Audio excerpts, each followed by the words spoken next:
सभी का स्वागत है हमारे YouTube channel study with Dharmveer PD class में। फ्रेंड्स, आज हम फिर से एक नई वीडियो को लेके आ गए हैं।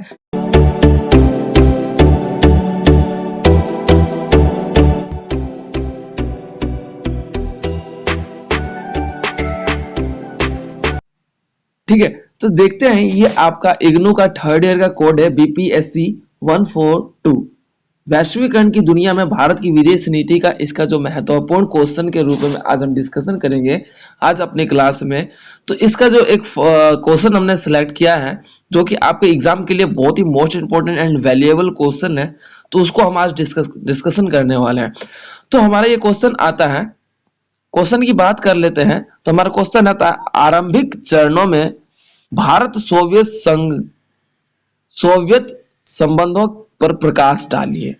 यानी कि आरंभिक चरण यानी कि स्टार्टिंग लाइक दैट सोवियत संघ और भारत का जो रिलेशन में स्टार्टअप हुआ था, कि सोवियत संघ और भारत का रिलेशन किस तरीके से स्टार्ट हुआ था उसके बारे में बताना है। तो वो हमारा आरंभिक चरण कहलाता है, लाइक दैट स्टार्टिंग पॉइंट कहलाता है। ठीक है, ओके एवरीवन, क्वेश्चन पता चल गया क्या पूछ रहा है? ठीक है, तो बात कर लेते हैं। जो हमारा भारत है जब आजाद हुआ, यानी कि भारत अपनी आजादी को पाया और भारत रूस के संबंध बहुत ही अच्छे थे। यानी कि जब भारत हमारा देश आजाद हुआ तो उसका जो संबंध है ना रूस के साथ बहुत ही शुरू से अच्छा रहा है। आप लोग भी देखते हो कि किसी देश के साथ लड़ाई हो जाए लेकिन भारत रूस की लड़ाई नहीं देखने को मिलती। ठीक है, इनके बीच विवाद नहीं देखने को मिलता। तो इस स्थिति में हमने ये देखा कि भारत शुरू से ही अपने आजादी को प्राप्त करने के बाद रूस के साथ इसका जो संबंध है बहुत ही महत्वपूर्ण रहा है।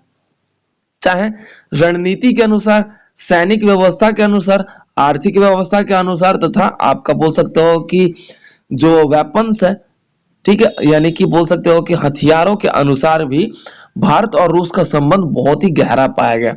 स्वतंत्रता के बाद सोवियत संघ जो है सामाजिक विचारधारा के मॉडल पर चल रहा था। सामाजिक विचारधारा यानी कि साम्यवाद की विचारधारा पर चलने की व्यवस्था में सोवियत संघ को देखा जा रहा था। ठीक है, जो कि उसका जो सकारात्मक सोच था कि साम्यवाद के अनुसार ही अपना विकास कर सकते हैं। ठीक है, अब इसके अंतर्गत हमारा देखने को मिला कि भारत जब गुलाम था, ब्रिटिश उपनिवेशवाद का जब गुलाम था भारत, तो पूर्णतः यह देखने को मिला कि जो सोवियत संघ था ना, भारत के साथ अपने संबंध को बनाने में, यानी कि जो भारत और रूस का संबंध जो है या फिर सोवियत संघ का जो संबंध है वो अच्छे नहीं थे। क्यों? क्योंकि भाई उस समय भारत को सोवियत संघ अच्छे तरीके से जानता नहीं था। एक तो ये गुलाम देश रह चुका था जिसके कारण इसके साथ जाहिर सी बात है संबंध बनाने में रूस सोवियत संघ को कोई प्रॉफिट नहीं दिख रहा था। ठीक है, अब हमें जहां पर जिस तरीके से प्रॉफिट दिखता है हम उसी क्षेत्र में उसी तरीके से रहना पसंद करते हैं। उदाहरण के तौर पे जब भारत आजाद हुआ ब्रिटिश सरकार से, तो सोवियत संघ को यह बात पता था कि ये गुलाम रह चुका है। गुलाम रहने के कारण इसको मतलब देशों ने लूट लिया है, तो इसके साथ रहकर अपना व्यापार या फिर बोल सकते हो कि अपना विकास नहीं कर सकते। तो इसलिए सोवियत संघ ने शुरू में ना भारत के साथ अपना संबंध जो है ना एक अच्छे तरीके से नहीं देख पाया और ना अपना विकास अच्छे तरीके से कर पाया। उसके तत्पश्चात आपका देखा जाता है कि जवाहरलाल नेहरू द्वारा भी शुरू में सोवियत संघ के साथ संबंध बनाने में हिचकिचा रहे थे। हिचकिचा इसलिए रहे थे कि सोवियत संघ आपका देखा जाता है कि जो एक महाशक्ति के रूप में उभर रहा था, लेकिन वो महाशक्ति नए स्वतंत्रता को खराब करने तथा उसका विकास करने में महत्वपूर्ण योगदान निभा रहा था।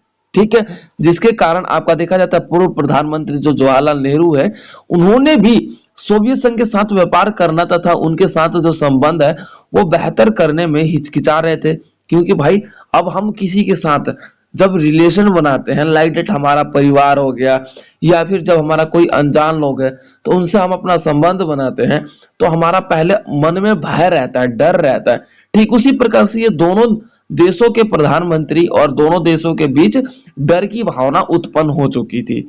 ठीक है, परंतु दो महाशक्तियों का प्रतिद्वंदी होने के कारण, यानी कि देखा गया कि जब सोवियत संघ प्रतिद्वंदी था, किसका भाई? पूंजीवाद का। जब पूंजीवाद का प्रतिद्वंदी था, तो उस स्थिति में यह देखने को मिला कि आपका सोवियत संघ था पूर्णतः किस पर रुझाव रखने लगा? अमेरिका, भारत पर। ठीक है, भारत पर रुझाव कैसे रखने लगा? क्यों? क्योंकि सोवियत संघ को चाहता था भाई कि मेरे साथ सभी देश आगे बढ़े, उसके विचारधारा को, उसके पूर्ण विचारधारा को अपनाए। ठीक है, अब जैसे कि आपका देखा गया कि सोवियत संघ नव स्वतंत्रता यानी कि स्वतंत्रता के रूप में अपने आप को आगे बढ़ा रहा था। ठीक है, यहां तक सभी को क्लियर है? अब उस स्थिति में अपने विचारधारा को आगे बढ़ा रहा था। उसके तत्पश्चात आपका देखा गया कि अमेरिका अपना वर्चस्व ना स्थापित कर पाए, इसीलिए सोवियत संघ ने क्या किया? भारत के साथ अपना रुझाव करना शुरू किया था। क्लियर है सभी को यहां तक? मनीषा, एक बार क्लास को यहां से थोड़ा कंटिन्यू कीजिए। मैं 5 मिनट में एक बार आता हूं, क्योंकि जस्ट कोई बाहर आया है। ठीक है, तो जब भारत ये देखा, अब सोवियत संघ ने क्या किया? जो भारत की जो व्यवस्था थी, जब सोवियत संघ अपने महाशक्ति के रूप में शीत युद्ध के दौरान जब अपना देखा गया कि सोवियत संघ का वह वर्चस्व था, उसको बरकरार रखने के लिए भारत से अपने संबंध के बारे में उसने पुनर्विचार किया और अपने इस विचार को अपनाते हुए भारत के साथ सोवियत संघ ने जुड़ने का प्रयास किया तथा उसके साथ जुड़ना चाहा। अब उसके तत्पश्चात आपका देखा जाता है कि अमेरिका और पाकिस्तान के बीच जो दोस्ती को देखते हुए, यानी कि अमेरिका और पाकिस्तान के बीच बड़ी दोस्ती थी। अमेरिका क्या भाई? अपना प्रॉफिट देखते हुए आतंकवाद का जो जन्म है यहीं से करवाता था। तो इन दोनों के बीच गहरी दोस्ती पाई जाती थी। अब यही देखने के कारण आपका देखा गया कि जो भारत है वो किसके प्रति रुझाव रखने लगता है? सोवियत संघ के प्रति। क्या है? जो विशेष रूप से स्टालिन युग में समाप्त हुआ और इसके बाद आपका देखा जाता है कि भारत है वो भी सोवियत संघ के साथ अपना रुझाव रखना शुरू कर देता है। ठीक है, दोनों देखो स्टार्टिंग में दोनों अपने प्रॉफिट सोच रहे थे भाई। अमेरिका और पाकिस्तान का जो संबंध है उसे देख के भारत रुझाव रखने लगा, और सोवियत संघ शीत युद्ध के दौरान अपनी शक्तियों को बढ़ाने के लिए वो क्या करने लगा? भारत पर अपना रुझाव रखने लगा, यानी कि संबंध की तरफ आकर्षित होने लगा। यहां तक सभी को क्लियर है? अब उसके तत्पश्चात हमें देखने को मिला कि वास्तविक रूप में 1955 में नेहरू ने सोवियत संघ की यात्रा करने के लिए जो देखा गया कि व्यवस्था अपनाया, और 1955 में यात्रा करते हुए नई दिल्ली के वापसी जो आपका देखा जाता है, यात्रा के दौरान दोनों देशों के जो विदेश मंत्रालय थे उन्होंने यात्रा किया एक दूसरे की। 1950 में उसके दौरान आपका देखा गया कि इस्पात, यानी कि जो बोल सकते हो कि लोहे से संबंधित जो व्यवस्थाएं थी, उद्योग थे, यानी कि लोहे से इस्पात, जो इस्पात का मतलब क्या है? वो प्राकृतिक जो लोहे से आपका तांबा हो गया, ये आपका इस्पात है। तो इसमें आपका देखा गया कि अलग अलग कंपनियों ने, अब क्या है, सोवियत संघ का क्या, अलग अलग कंपनियों ने भारत का जो विकास दर बढ़ाने के लिए, उसके आर्थिक मजबूती के लिए पंचवर्षीय योजना के माध्यम से यहाँ पर क्या है, अलग अलग कंपनियों का जो समावेश देखने को मिला। जैसे कि आपका देखा जाता है electricals limited, iron and natural gas corporation, ये आपका देखा गया कि अलग अलग कंपनियों ने आपका हिंदुस्तान एरोनॉटिकल्स लिमिटेड, ये जो सार्वजनिक कंपनियां हैं जो सभी के लिए खोला गया, और कंपनियों ने सोवियत संघ की सहायता से यहाँ पर भारत में उत्पन्न किया गया ताकि आर्थिक विकास हो सके, जिसके कारण अब यहीं से क्या है, भारत और सोवियत संघ का जो संबंध बहुत ही महत्वपूर्ण माना जाता है। क्लियर है? अब उसके बाद हमारा आ जाता है 1950 के दौरान जो दशक की बात कर लेते हैं, 1950 की दशक की बात कर लेते हैं, तो इसमें हमें देखने को मिला कि पूर्णतः आपका भारत और सोवियत संघ का जो संबंध है वो निकट हो चुका था। क्यों? क्योंकि भाई अलग अलग जो कंपनियां हैं उनकी स्थापना धीरे धीरे अब भारत में होने लगी, तथा इसकी जो प्रकृति है यानी कि जो क्षेत्र है वो धीरे धीरे यात्रा के रूप में और आपका देखा जाता है कि कंपनियों के रूप में तथा अलग अलग व्यवस्थाओं के रूप में आपका क्या है, सोवियत संघ के साथ भारत का संबंध बहुत ही गहरा पाया जाने लगा। अब कश्मीर का जो मुद्दा था, ठीक है, कश्मीर का जो मुद्दा चल रहा था पाकिस्तान के साथ भारत का, उस मुद्दे के कारण भी सोवियत संघ अब भारत को पूर्णतः सपोर्ट कर रहा था। ठीक है, कि अब इसी कारण से आपका देखा जाता है कि भारत है ना, उसके साथ संबंध की व्यवस्थाएं बहुत ही महत्वपूर्ण मानी जाती है। उसके तत्पश्चात आपका देखा जाता है कि भारत और सोवियत संघ का जो संबंध है अधिक मजबूती आपका देखा गया 1962 में हुआ, जब भारत और चीन का युद्ध हुआ था। ठीक है, अब यहाँ पे कैसे मजबूती है भाई, कि जब चीन और भारत का युद्ध हुआ तो वहां पे क्या करता है, सोवियत संघ क्या करता है, सपोर्ट करने लगता है। किसको करता है भाई, आपका अमेरिका, अमेरिका का ना करके भारत को सपोर्ट करने लगता है। ठीक है, अब उसके तत्पश्चात आपका देखा जाता है कि चीन का जो आक्रमण था, जो गुट निरपेक्षता के अंतर्गत आपके भारत पर किया गया था, जो कि समसामयिक मजबूती के कारण आपका जो तिब्बत या फिर लद्दाख का मुद्दा है उस पर करते हुए क्या है, अमेरि अमेरिका भी चाहता था कि भारत का जो इस रवैया है उसका भी, अमेरिका ने भी यहाँ पर भारत का साथ दिया था। ठीक है, लेकिन हमारा टॉपिक क्या चल रहा है, सोवियत संघ का।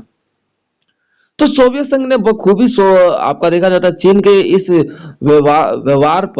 व्यवहार पर क्या किया, कि उसने भारत पर अपना रवैया जो है एक मित्रता, एक दोस्ती के रूप में रखा, और इस युद्ध में भारत का बहुत ही बड़े रूप में सपोर्ट करते हुए सोवियत संघ ने अपने आप को आगे बढ़ाया। और अपने तत्पश्चात यहाँ पे देखा जाता है कि जो सोवियत संघ का इस मदद के कारण आपका भारत है अपने आप को सोवियत संघ के रुझाव करने में प्रयत्न हो गया। ठीक है, उसके तत्पश्चात आपका देखा जाता है कि 1960 से लेकर 1970 के जो दशक में है, जहां पर क्षेत्रीय राजनीति की उत्पन्न होती है, जहां पर आपका देखा जाता है कि अब अलग अलग व्यवस्थाओं के माध्यम से भी सोवियत संघ के साथ भारत जुड़ने लगा। ठीक है, अब जिसके कारण आपका देखा जाता है कि पाकिस्तान को यह बात खलकने लगी थी। ठीक है, तो ये अब क्या करता है, अमेरिका के साथ जुड़ने का प्रयास करता है और अपनी रणनीति को चीन के साथ भी आगे बढ़ाने का प्रयास करता है। ठीक है, लेकिन अब यहीं से आपका देखा जाता है कि भारत और सोवियत संघ का संबंधों का जन्म महत्वपूर्ण रूप से देखने को मिलता है। 1971 की बात की जाए तो आपका देखा जाता है कि भारत और पाकिस्तान का बीच जो तीसरा छिड़ने वाला जो व्यवस्था था यानी कि युद्ध की व्यवस्था था, तो भारत ने सोवियत संघ का जो अव्यवस्था है उसके शांति का हस्ताक्षर करने के लिए 1971 में सोवियत संघ की बातों पर मानते हुए क्या किया भाई, शांति समझौता संधि कर ली। ठीक है, वो किसने कहा था, आपका सोवियत संघ ने ये बात कही थी शांति संधि के बारे में। तो सोवियत संघ के इस धारणा को अपनाते हुए भारत ने क्या किया, उसकी बातों को सराहना करते हुए उसकी बात को माना। क्लियर है, तो अब क्या हुआ, आप लोगों को यहां तक पता चल गया होगा कि अब क्या सोवियत संघ के साथ भारत का जो अस्तित्व है या फिर जो उसका संबंध है वो बहुत ही बेहतर पाया जाने लगा। तभी तो भाई जो अब सोवियत संघ हस्ताक्षर के ऊपर भी बोल रहा था तो उसने मानना शुरू कर दिया था। ठीक है, और एक दूसरी बात यह है कि भाई सपोर्ट भी कर रहा था तो उसे तो मानना पड़ता ही। तो उस स्थिति में हमें यह देखने को मिला कि दक्षिणी एशिया के जो क्षेत्र हैं उससे जो बिगड़ते हुए व्यवस्था थे भारत के इस व्यवस्था में दक्षिणी एशिया के जितने भी जो देश थे उन सभी के साथ जो भारत का व्यवस्था और उसके जो संबंध थे सोवियत संघ के कारण देखा गया कि दक्षिणी एशिया के जितने भी देश हैं वो सभी अब भारत के साथ बेहतर संबंध बनाने की सोच व्यवस्था रखने लगे थे। अब सोवियत संघ के आर्थिक संकटों के सामना करना पड़ा था। एक समय आया कि सोवियत संघ को आर्थिक संकट का सामना करना पड़ा, तो उस संकट में आपका देखा जाता है कि भारत ने भी उसकी बखूबी सराहना करते हुए उस पर अपना मदद करते हुए उसके साथ खड़ा रहा। ठीक है, यहां तक सभी को क्लियर है। अब उसके बाद आपका देखा जाता है कि कृषि विनिर्माण व्यवस्था यानी कि कृषि उत्पादन व्यवस्था में आपका देखा जाता है संकट आने के कारण आपका भारत भी उसके साथ बखूबी आगे बढ़ा रहा तथा मांगों की पूर्ति के लिए भारत ने अपने देश से कच्चे मालों की व्यवस्था आपका देखा जाता है कि सोवियत संघ पर बखूबी आगे बढ़ाने का व्यवस्था आगे बढ़ाया और उद्योग की स्थापना करने के लिए देखो क्या है कि सोवियत संघ विकसित था तो उद्योग की स्थापना करने के लिए और कृषि को और ज्यादा बेहतर बनाने के लिए भारत ने सोवियत संघ का साथ दिया और मिखाइल गोर्बाचेव जो आपके देखे जाते हैं कि 1885 में सोवियत संघ के कम्युनिस्ट पार्टी के रूप में मिखाइल गोर्बाचेव को जाना जाता है। ये बहुत ही ज्यादा इंपॉर्टेंट है। मिखाइल गोर्बाचेव से रिलेटेड आपका 12th में हर बार क्वेश्चन पूछा जाता था, हर बार, कि मिखाइल गोर्बाचेव कौन थे और तथा उनके द्वारा सोवियत संघ की रणनीति में क्या योगदान रहा। ये क्वेश्चन हमेशा पूछा जाता था। तो मिखाइल गोर्बाचेव आपका देखे जाते हैं कि कम्युनिस्ट पार्टी के एक महासचिव सचिव थे। ठीक है, वो कब सचिव के रूप में बने? 1885 में। ठीक है, तो मिखाइल गोर्बाचेव ने सोवियत संघ की एक धारणा को आगे बढ़ाते हुए सैन्य सुरक्षा तथा आपका देखा जाता है कि अपने बलों का प्रयोग करते हुए अपने शक्तियों को आगे बढ़ाने का प्रयास इनके द्वारा किया गया था। अब ये कम्युनिस्ट पार्टी से संबंधित थे। ठीक है, कम्युनिस्ट पार्टी जो कि जनता के रूप में कार्य कर रहा हो, लेकिन वो कार्य जनता की स्वतंत्रता की आवश्यकता अनुसार स्वतंत्रता प्रदान करके कार्य कर रहा हो, यानी कि स्वतंत्रता दे दिया और स्वतंत्रता का गलत तरीके से प्रयोग हो रहा हो। तो उस स्थिति में मिखाइल गोर्बाचेव को देखा गया कि उनके द्वारा जो भी रणनीति अपनाई जा रही थी वो आवश्यकता अनुसार रणनीतियों को अपनाया जा रहा था, जिसके कारण मिखाइल जो गोर्बाचेव है उनका विरोध भी सोवियत संघ के लोगों के द्वारा किया गया था। ठीक है, विरोध इसलिए किया गया था कि इनका जो धारणा था, इनका जो मानना था कि जितनी आवश्यकता है उतनी उनके अनुसार ही अधिकारों की प्राप्ति होनी चाहिए लोगों को, ना कि आपका देखा जाता है कि अब अत्यधिक अधिकार होने चाहिए। अत्यधिक अधिकारों से देखा गया कि लोगों के जो स्थिति है उसकी जो रक्षा की जो व्यवस्था है, उसकी जो सुरक्षा है वो खतरे में पड़ रही थी। इसी व्यवस्था को ध्यान में रखते हुए मिखाइल गोर्बाचेव ने क्या किया था, अपनी रणनीति को आगे बढ़ाते हुए जो बात रखी थी कि आवश्यकता अनुसार अधिकारों को प्राप्ति होनी चाहिए। तो इसी धारणा को लोगों ने विरोध करते हुए मिखाइल गोर्बाचेव का बड़े पैमाने पे विरोध किया। ठीक है, उसके तत्पश्चात आपका देखा जाता है कि 1979 यानी कि 1979 में अफगानिस्तान में सोवियत संघ के हस्तक्षेप के कारण आपका देखा जाता है सैन्य सुरक्षा पर जो व्यवस्था है वो थोड़ा कमजोर पड़ता हुआ नजर आया कि अफगानिस्तान में जो आतंकवादी व्यवस्था चल रहा था, जो अमेरिका के द्वारा पूर्णतः देखने को मिल रहा था, तो भारत ने आतंकवादी व्यवस्था का समाप्ति करने के लिए या फिर उसको समाप्त करने के लिए वो क्या किया, सोवियत संघ का अत्यधिक मात्रा में सपोर्ट किया। तो सैन्य सुरक्षा बल की व्यवस्था को आगे बढ़ाते हुए भारत ने भी स्वयं को अपनी अर्थव्यवस्था को बढ़ाते हुए वो सोवियत संघ के साथ शुरू से आज तक खड़ा रहा।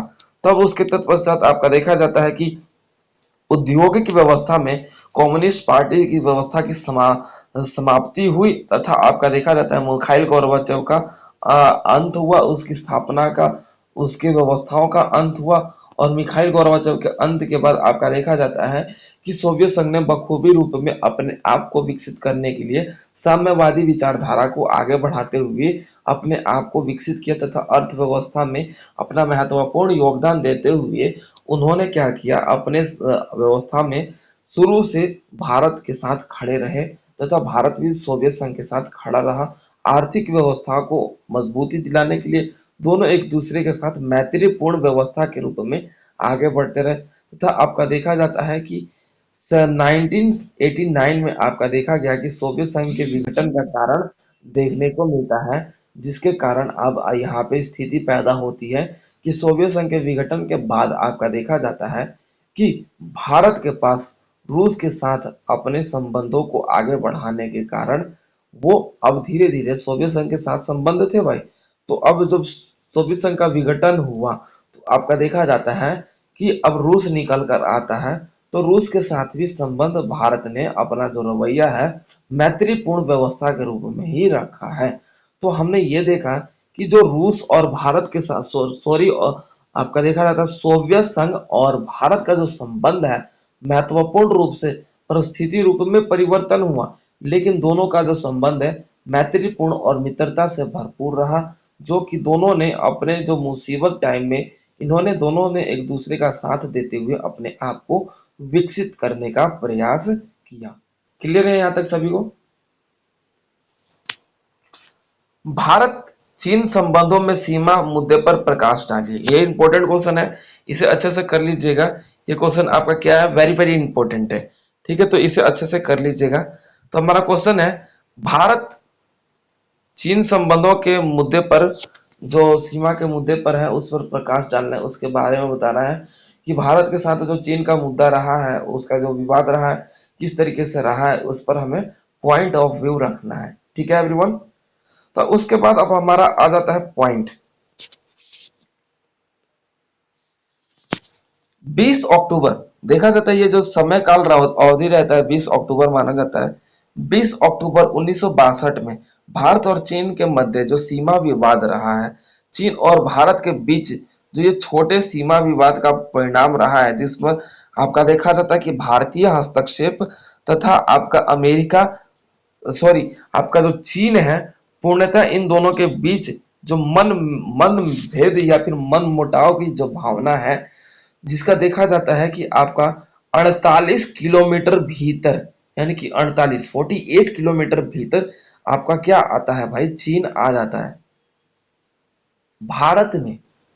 अब ये जो सीमा विवाद यहीं से उत्पन्न होता है कि जब 48 किलोमीटर आपका भारत में चीन आ जाता है और अपना अधिकार अपना आधिपत्य दिखाने लगता है, तो उसके तत्पश्चात आपका देखा जाता है कि भारत और चीन विवाद आपका यहीं से शुरू होता है।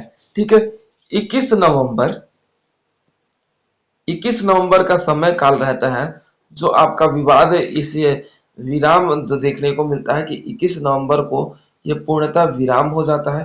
कि जब यहाँ पर क्या है, जब यहाँ पे आपका देखने को मिलता है कि भारत का जो वर्चस्व वो है वहां पर कब्जा कर लेता है भाई, किस कौन कर लेता है, आपका चीन कर लेता है। और भारत बखूबी इस वर्चस्वता की स्थिति में 1962 में चीन के साथ हार भी जाता है, या फिर इसकी हार होती है, जिसके कारण क्या होता है भाई, चीन अपना आधिपत्य है 48 किलोमीटर जो हमारे ऊपर जो देखा जाता है कि 48 किलोमीटर हमारे अंदर आकर क्या है भाई, भारत अपने वर्चस्व को आगे बढ़ाने में कायम नहीं हो पाता, और चीन क्या करता है, भारत में आकर उस पर कब्जा कर लेता है। जिसके कारण आपका देखा जाता है कि 1960 से लेके 1970 के दशक में आपका देखा जाता है कि चीन और भारत का जो विवाद है शुरू से बरकरार रहता है। अब इसके तत्पश्चात आपका देखा चीन और पाकिस्तान का जो संबंध है उसमें सुधार आता है, यानी कि इस टाइम पीरियड में ना चीन और पाकिस्तान में ना दोनों एक दूसरे के समीप आ जाते हैं, क्योंकि भाई आपका देखा जाता है कि चीन भी और पाकिस्तान भी दोनों ही भारत पर अपना विरोधाभास व्यवस्था के रूप में आगे बढ़ रहे थे, जिसके कारण आपका देखा जाता है कि भारत अकेला पड़ रहा था। और आपका देखा जाता है कि पर्टिकुलर ये देखने को मिलता है कि पाकिस्तान और जो भारत है इनका भी संबंध और रवैया है रूखा रूखा सा रहता है, और चीन और पाकिस्तान एक दूसरे के साथ आ खड़े होते हैं।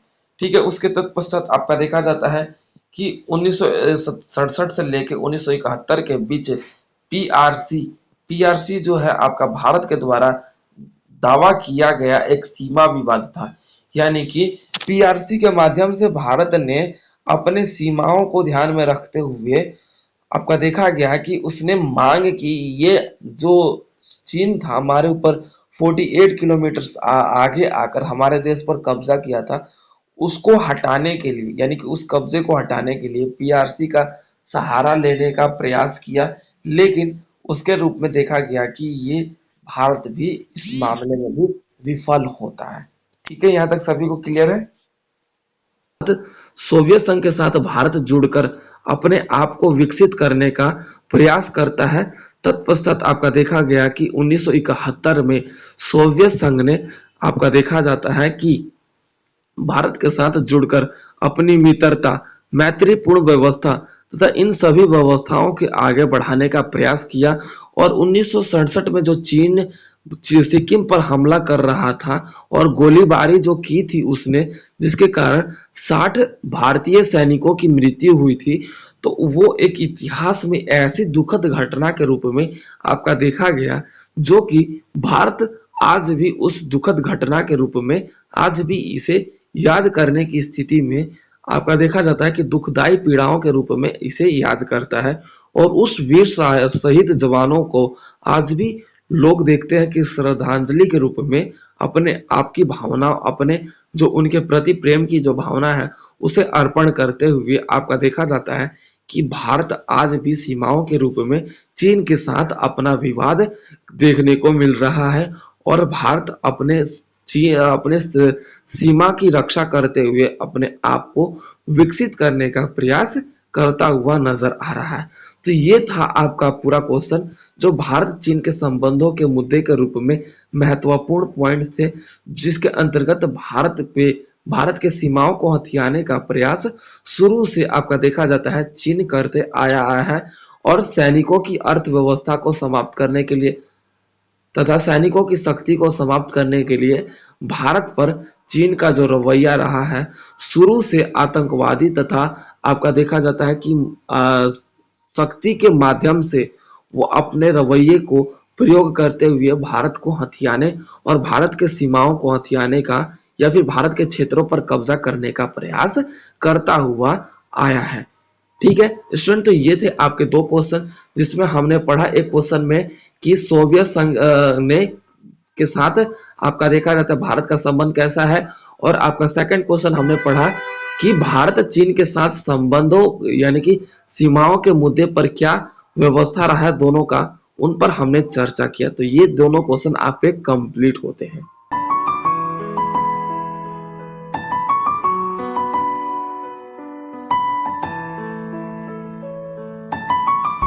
तो वीडियो को like, comment, share and subscribe करना ना भूलें।